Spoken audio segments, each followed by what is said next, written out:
ফের বাগনানে ১৬ নম্বর জাতীয় সড়কে পথ দুর্ঘটনা। নিয়ন্ত্রণ হারিয়ে পরপর ৩টি লরির ধাক্কার ঘটনার জেরে ১৬ নম্বর জাতীয় সড়কে ব্যাপক যানজট।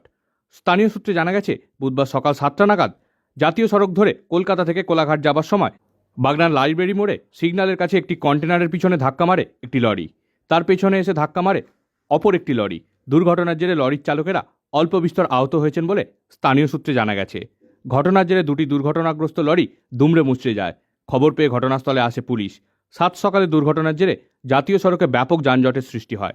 লরিগুলিকে সরিয়ে যানজট নিয়ন্ত্রণে আনে পুলিশ।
আমরা ডিউটি করতে সেই সময়